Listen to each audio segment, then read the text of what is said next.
Ursa! Ursa! Uy! Nahanap din kita! Ursa, tagal kitang hinahanap. Isang linggo na. Nandito ka lang pala. Uy, anong Elsa sinasabi mo dyan? Alis ka dyan at baka magasgasan mo. Pinupunasan ko pa nga eh. Eh, ma'am, teka lang. Kotse ko to eh. Tanga rin ito eh, no? Paano naging kotse mo yan? Dadating ka sasabihin mo kotse mo. Nakikita mo pinupunasan ko? Eh, ma'am, kotse ko po talaga to. Alam ko po yung kotse ko. Ano sinasabi mo na sa'yo to? Eh, samantalang kakukuha ko lang to sa GF Cars. Ano, ma'am? Binenta sa'yo to?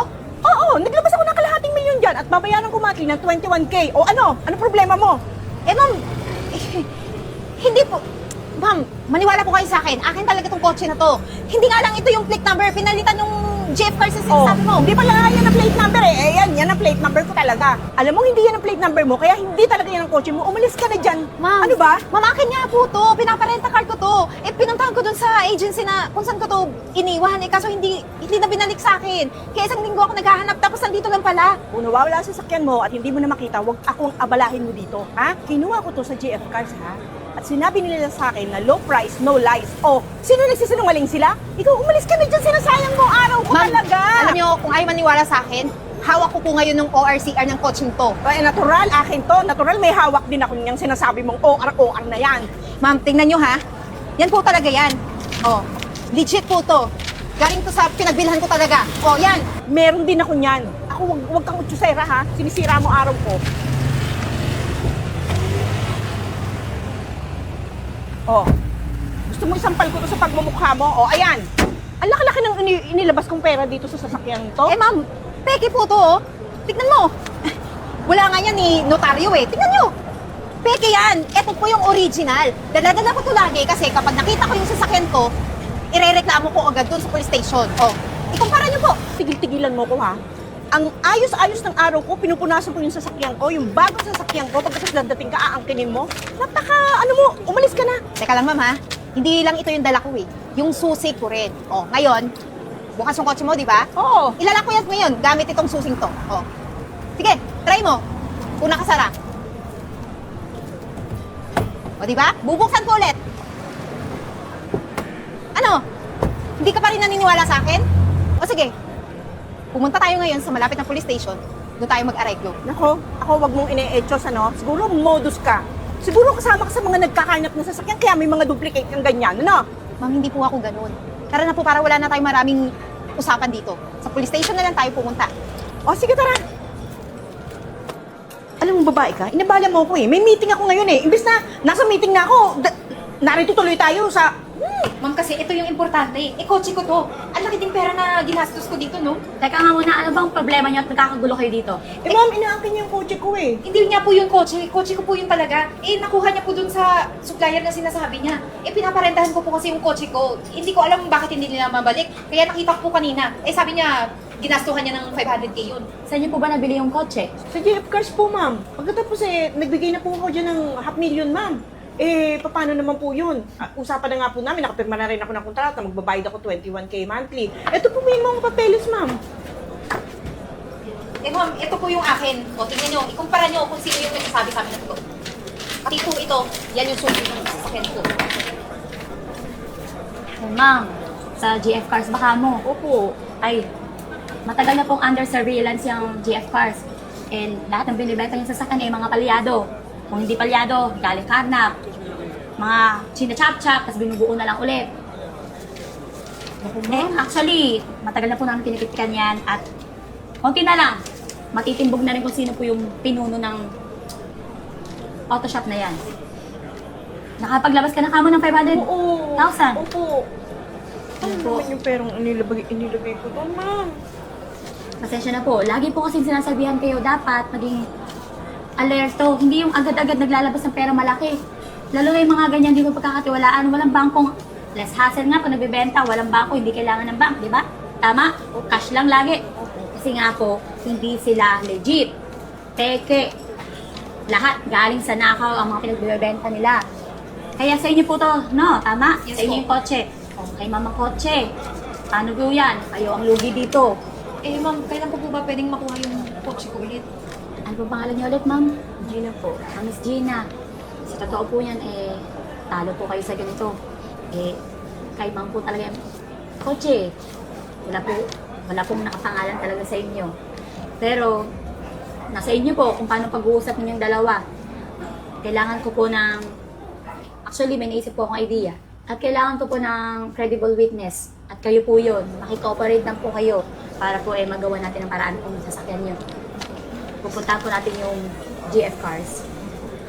Ma'am, sana po sa lalaman panahon ma-actionan na yan kasi kailangan ko po yung kotse ko eh. Huwag po kayong mag-alamang. Ginagawa na po ng paraan ng mga buong kapulisan yung pagtimbog dun sa GF Cars. Maraming salamat po, ma'am, ha? Ma'am Gina, usapan na lang po natin yung about sa kotse ko, ha, mamaya. Itong mga documents na to, kunin ko po muna ha. Kailangan lang po namin. Pati po yung susi. Kung gusto niyo po ng picture, meron din po akong picture talaga ng sasakyan ko na nag-selfie po kami. Sige po, email na lang po. Salamat po. Sige po, salamat. Kasi tsaka na din ha, hindi ko alam na ganun eh. Kasi naman, sana po, dumiretso na lang kayo dun sa EF agency, di ba? Na bumili ng sasakyan. Naku sir, buti naman sumagot ka. Kasi ang tagal kitang kinukontak eh, hindi ka nagre-reply. Eh, nung sinabi kong may i-repair ako, ang bilis mo naman. Ako naman, ma'am. Alam nyo naman dito sa GF Cars, araw-araw maraming na-order dito ng sasakyan. Nung nabasa ko yung chat, kat, ano lang yun? Eh, gano'n na nga sir. Eto na nga, kasama ko na yung buyer. Ah. Medyo interesado siya. Iha, ano pangalan mo? Arian po, sir. Ay, sir, sure po ba na ma-approve ako niya? Wala akong last record ako sa bako. Ako, ma'am. Ito na, magpipitch na ako, ha. Dito, wala na kaming pasikot-sikot. Rektahan na. Diba? Sabi Diba? ko Kung sa'yo. ayaw mo ng mga marami pang transaksyon, marami pang pasikot-sikot, dito ka sa GF Cars. Kagaya nga na sabi ko kay Ma'am Gina, sabi ko kay Ma'am Gina, dito sa GF Cars, low price, no lies. Sure approval, no decline. Hindi maganda po pala. Magkano po pala ilalabas ko? Ay, naku ma'am, ang napitubuhan yung sasakyan ay yung, Raptor po, Ford Raptor. ay, Kulay beige doon sa labas. yung may machine gun sa, naku ma'am, napakagandang choice niya. Maganda, naka-customize ka, Oo, di ba? kaso yun kasi, napakagandang unit kasi nun, ma'am. Magkano Kita po? nyo naman, pakalinis, di ba? Ayun, mabibenta ko yun siguro mga 2M, tapos maglabas ka ng 45K. Okay na. Kaya. Kaya? So, kailangan ko lang po maglabas ng 2 million tsaka 45,000 a month. Oo, pero, nakita ha, ang gusto kasi namin dito, nakakash. Oo, kasi pag dumaan pa sa bangko, gusto namin, same day, mauuwi mo na yung unit mo eh. Siyempre, cash. At tama-tama po. Meron po akong dala dito. Ay, Yan po, ready, 2 ready. Gusto ko million itong po mga- laman yan. May commission ka dito, mami. Ay naku, thank you naman. Bilangin ko ha.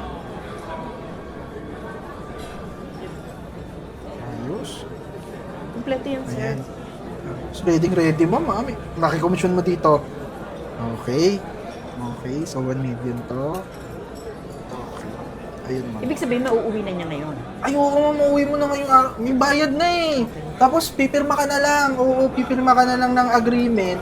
Kahit di mo na basahin yun, formality lang naman yun eh. Saan po pala ako magka-transfer ng funds ng 45,000 a month? Sa bangko ko na lang. Sa bangko niyo po? Oo. Okay, sa bangko niyo. Oo. Tapos, ang maganda nga nun, since bayad ka na, mauwi mo na yung dream car mo. Diba? Mapopost mo na sa Facebook yun. Oh. Paano? Ay, papaready ko na yung mga dokumento, ha? Sige po, pa-ready niyo na Oo, po. basta huwag mo na lang basahin. Kasi ano lang yun, formality lang yun. Ha? Sige po. Naku ma'am, wait lang ha. Para lang sure tayo, bilangin ko lang ulit. Wow! Aray mo! Okay, okay. Tama yan. Bibilang ka na sa kulungan ng ilang araw. Teka lang! Sino ka ba? Pulis ako. Teka lang! Ano to? Sinetap niyo ako, no? O, di ba parang yung ginawa mo rin sa akin? Yan ang mabuti sa'yo! Yung pinenta mo sa akin, nakuha na ng totoong may-ari! Nasaan yung pera ko? Teka lang, Chip. Ano ako dito? Anong chip? Tao lang ako dito. Hindi ako yung may-ari. Ang may-ari nito, si Renz Layog. Eh bakit sa bangko may na-transfer na bayad, ha? Ako na 2 million. Tao lang ako. Sasabihin ko kung sino yung mga ano. Ma'am, grabe naman kayo. Mas grabe ka! Ang tanda ko na, niloko mo pa ako! Wala kang konsensya! Sana inisip mo yung mga ginagawa mo bago ka gumawa ng masama dito sa matandang to. Chip, sa inyo na yung Raptor. Libre na lang. Sige na, pakawalan Hindi. niyo na. Tara na. Tara na. Bukas sa kulungan. Mabulok ka doon. Hindi ko akalain ha, na yung unang atake natin nagdaldalan pa tayo. Yung pala magiging magkasosyo tayo ng resto neto. Kaya nga po salamat din po nga na nakapag-areglo po kayo. Talaga pong ang sama ng loob ko sa inyo nung time na yun eh. Kasi hindi po kayo naniniwala sa akin kahit may mga matibay akong ebidensya. Basta madalit sabi, pareho tayong biktima noon. Kaya, syempre, pinaglaban ko lang naman yung alam ko na kasi nagbitaw rin ako ng pera. Huwag mo na paalala yun. Naiinis ako pag naaalala ko pa yun. Ay nako, sana mabulok talaga yung GF cars na yun. Yes, ang intindihin na lang natin, yung patatlong branch na bubuksan na naman natin. Ang bilis ano? Kaya nga po eh, Oh, almost 1 year lang. Oh, di ba? plano ko nga po sa Iloilo. Mag-open din po tayo. Okay lang, basta ako go ng go. Oh, siya sige. Nga po pala, may surprise po ako. Naalala niyo po ba to? Nung una natin kita? Oo naman, susi ni Ersa mo. Sa inyo na po yan. Ano? Sa inyo na po yan. Tanggapin niyo na po. Ibibigay mo na sa akin si Ersa? Opo, alam ko naman pong napamahal yun sa inyo. Tsaka ang laki ng ginastos nyo dun. Ako naman po, may isa na akong kotse na nabili. Kaya, binibigay ko na sa'yo yan. Sobrang natouch naman ako Ate, sa'yo. pahingi pong pera. Ate, makakain lang po. Alam, Di ba? Siya yun! Hindi Ikaw yun! Hindi ako pwede magkamali. Siya yung... Ikaw yung dahilan kung bakit ako nakulong. Buti nga sa'yo! Kulang pa yan, ba't nakakawala ka? Kung ako lang, hindi ka makakawala habang buhay ka mabulok. kaya nga, alam mo ba yung operation na binigay mo sa aming dalawa? Munti pa kaming magkakasuhan nun. Kung Sino ka ba? Ako yung totoong may-ari kay Erza. Yung coaching binenta mo sa kanya. Kapal din ang mukha mo, no? Dami yung pera, dito pa kayo nakakain ha. Ah, bakit? Restaurant namin to. Ikaw yung makapal yung mukha. Bakit ka nandito? Nakapasok ka? Ano, binudol mo din yung security guard namin? Hingi ako pagkain. Sa inyo to? Bigyan niyo ako pagkain. Hoy, mamulot ka doon sa basurahan kasi doon ka naman nababagay. Tikta kilala, ikaw na lang, bigyan mo ako pagkain. Hindi kita bibigyan, ba't bibigyan kita? Eh, pinakulong mo ako eh. Obligasyon mo yun. Bigyan ko pagkain. Tama lang yun. Ibalik mo sa akin yung pera ko, bibigyan kita ng pagkain. Di pa ba nabalik sa'yo? Hindi! Sino magbabalik nun? Di ba ikaw dapat? Teka lang ha, yung ginagawa mo sa amin, harassment yan. Baka gusto mong kasuhan ka namin ulit. Marosmin. Mga wala kang pinag-aralan. At ikaw, may pinag-aralan ka? Ikaw, umayos ka, ayusin mo na yung buhay mo. Huwag kang manggagadyo lagi ng mga tao. Ang hirap kaya kumain nung galing sa pagnanakaw. Tingnan na lang pera kahit 3,000. 3,000? Okay ka lang? Tawagin mo yung guard. Nung Security! Sira ulo talaga yun. Ang laki-laking lalaki. Walang alam kundi manggancho ng tao. Bigyan ng 3,000, nagpresyo pa. Ano, hayaan niyo yun. Pag yun bumalik ulit, papakulong ko yun.